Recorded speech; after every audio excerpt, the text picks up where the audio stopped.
Check it out. Tekashi69. I'm a fair and balanced individual. Alright, I don't hate an individual right off the bat just because of the way that he might look, or the fact that he might be white or part white, whatever, or Hispanic, you know, and he's rapping or whatever, right? I don't like racism in any way, shape, or form. You feel me? So check this shit out. When I saw Tekashi69, he struck me as the type of, you know, king, young thug, kind of feminized, onto the typical designer shit, hypersexual, you know what I mean? Just getting fucked up. Simple-minded shit that appeals to the masses, you feel me? That we got a lot of already, and it's not helping us break away from the elite and their plans in regards to eradicating us and controlling us and destroying us, you feel me? The planet's being destroyed, there's a war around the corner, look who the president is, you think the elite wants what's best for us, they look at us like subhuman undesirables. You got a criminal record, you grew up in the hood, you made mistakes when you're younger, they don't give a fuck about you. They press a button and delete your ass, homie. So let's get that out the fucking way before anybody's spinning some mental gymnastics and try to avoid inconvenient realities. We're gonna get that out the way. Alright? That's what I fucking take into consideration when seeing these new rappers or celebrities or artists, or call them what you will.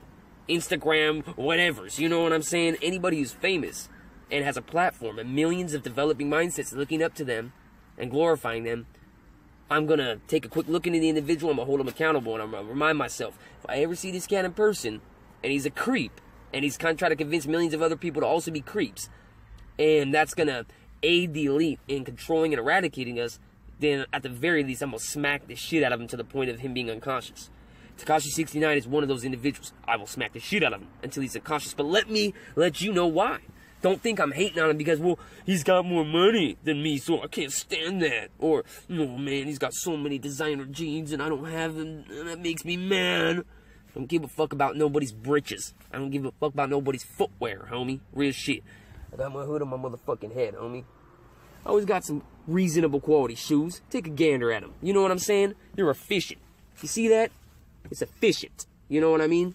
You don't need no shit with fucking swirly Gucci patterns on it that cost $3 grand, or with an autograph of Burt Reynolds on it, so you feel like you're famous and special and rich. To me, that's some petty child, overgrown toddler shit, bruh. We gotta evolve. We're supposed to be soldiers for what's right, not fashion models for our fame. That's creepy and pathetic, real shit. Be different if the planet wasn't being destroyed. But it's go time. So all the Tekashi69s and all the kings and young thugs out there gotta shape up. Let me tell you who he is. Daniel Hernandez is Tekashi69. Professionally known as, you know his name, Tekashi69 is a Mexican-American rapper and meme who's based in Brooklyn. He's collaborated extensively with Trippie Redd, Famous Dex, Bodega Bams, and Daily B.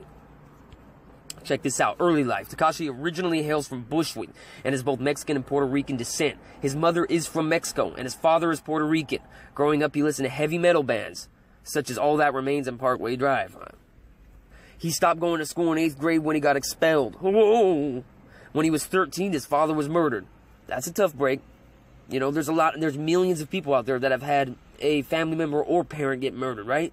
And that's tough. It's an obstacle in regards to somebody's life in, you know, the process of mentally and spiritually evolving, you know what I mean? It could definitely cause an individual to take the wrong route in life if a parent or somebody you're close to gets killed. You know what I'm saying? But did Tekashi69 grew up in a trap with nothing but chaos around him, committing felonies at a young age and at to a major extent or degree just to survive and not be murdered and to gain the proper amount of respect in his community, to not be considered a victim? Because that's how he and other rappers are kind of portraying themselves, right? Like savage paranormal hitmen from another realm that had it tough from day one, and they put a hole in anybody that steps to them. That's how they're carrying themselves.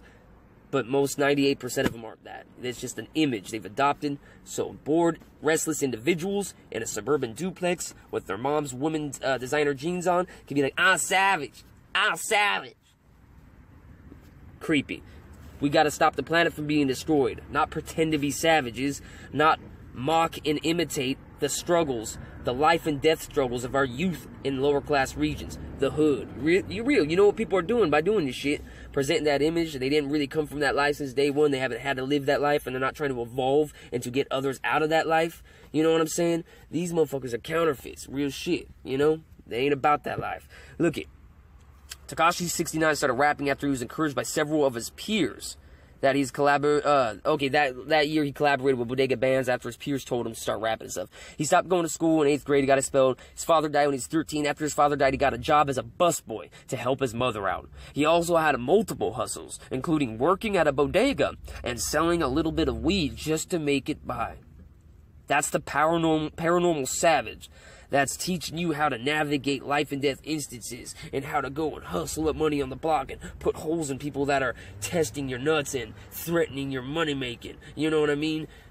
Even though he's never done any of that. Worked at a busboy, sold a couple of dime bags of weed to help his mom, who he lived with until he started rapping. What?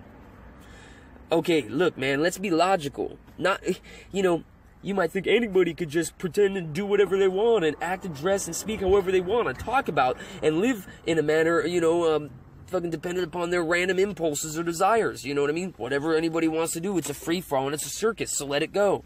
The reality of the situation is we need reality. It needs to be prevalent. We need logic. You feel me?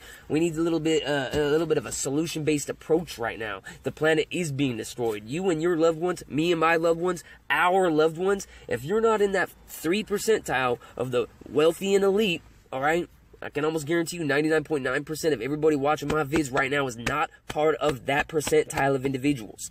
Okay? You and your loved ones are in jeopardy. Our loved ones will be killed. Everybody you love and respect and care about or admire is going to be killed and eradicated if we don't get our shit together and stop being distracted by lean and designer clothes and foreign winds and thoughts and, pretending to be a savage even though we were born into a position that wasn't all that horrible. And, come on, man, that's called being ungrateful. So before you turn around and say, you're hating on him and King and all these young... Nah, bruh.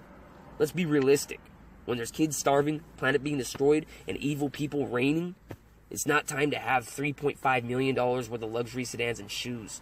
It's not time to sip lean with 5 thoughts and just peer off into the distance while drooling on yourself in a delirious haze and then bust out rapping about how you bought a new necklace and that's it. What? No, that's not being a prepared soldier for what's right. That's going to get people to put their differences aside on a street level and unite and congregate. You know what I mean? Real shit, that's what it's going to take. We can't be at each other's throats, and we definitely can't be living for this childish, pathetic bullshit that you see all these savages living for. He ain't no savage, homie. Real shit, like I said. I got my hood on my motherfucking head, homie. Real shit. And then I don't do it with a Sharpie marker every morning and a stencil. Nah, homie, that shit's on my head, bro. No 69, I'm advertising the fact that I'm hypersexual. Nah, homie. Gang shit. Real shit. Keep it real. Not all gangsters are ignorant. Some of us got morals. You know what time it is. We gonna keep it locked down. We gonna convince other gangsters to adopt that same moral compass, to adopt the same regiment and routine, stability and sobriety. We're gonna unite, and we'll take this bitch over.